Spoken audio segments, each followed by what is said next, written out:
Assalamualaikum warahmatullahi wabarakatuh. Perkenalkan, nama saya Fatima, Stambu Ko2711874. Saya dari Fakultas Peternakan dan Perikanan Prodi Aquacultur Universitas Tadulako. Dalam video ini saya akan menjelaskan tentang bagaimana cara budidaya rumput laut. Yang pertama yaitu pemilihan lokasi.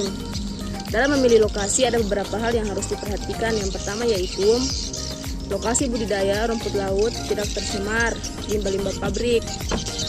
Kemudian yang kedua yaitu memiliki substrat berlumpur atau berpasir.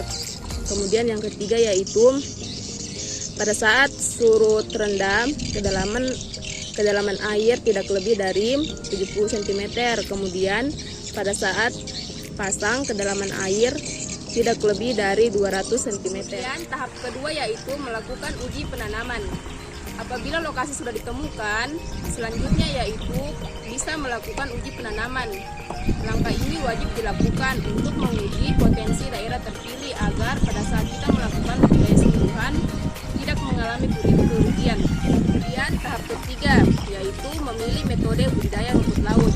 Dalam budidaya rumput laut dapat dilakukan dengan 3 macam metode. Yang pertama yaitu metode dasar. Metode dasar adalah metode pembudidaya rumput laut menggunakan bibit diikat dan ditebarkan ke dasar perairan.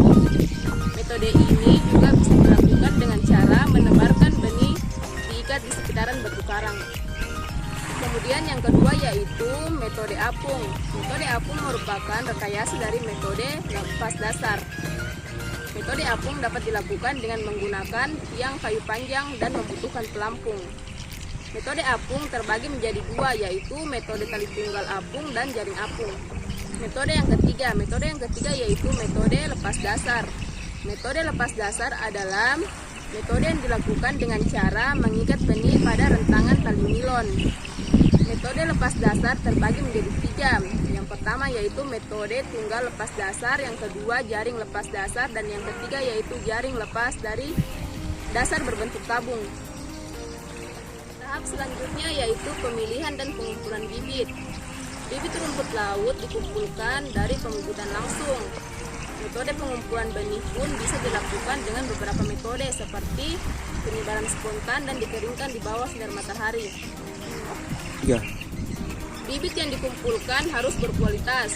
Ciri-ciri bibit rumput laut yang unggul yaitu pertama, tidak mengelupas, kedua, warnanya lebih cerah, ketiga, tidak terlihat bercak sama sekali pada batangnya, yang keempat, rimbun dan memiliki banyak cabang, yang kelima, dikumpulkan langsung dari lokasi perairan, yang keenam, berumur sekitar 25-35 hari.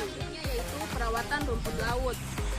Hal-hal yang harus diperhatikan dalam merawat rumput laut yaitu yang pertama, bersihkan talus rumput laut dari tanaman hama yang tumbuh di sekitarnya. Kemudian yang kedua, hama yang wajib diperhatikan adalah teripang, bulu babi, larva bulu babi, ikan baronang, dan ikan herbivora lainnya. Kemudian yang ketiga yaitu selalu pastikan ada cahaya sinar matahari yang masuk ke dalam perairan. Kemudian yang keempat, pastikan tali penggantung bersih dan tumbuhan liar dari sampah. Yang kelima yaitu periksa tali penggantung yang sudah rentan, ganti jika diperlukan. Kemudian yang keenam yaitu periksa bibit rumput laut dari gangguan penyakit.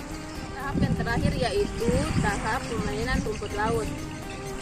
Apabila tujuannya untuk pembibitan, maka bisa memanen rumput laut pada usia 25-35 hari.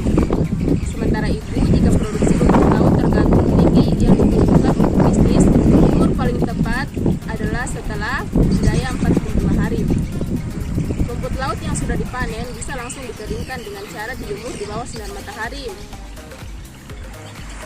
Ya. Gantungkan tanamannya pada kayu agar tidak menyentuh pasir. Kemudian, waktu penjemuran cukup 3-4 hari saja kalau cuaca sedang cerah. Itulah tadi video singkat dari saya tentang cara budidaya rumput laut. Lebih dan kurangnya saya mohon maaf dan semoga bermanfaat.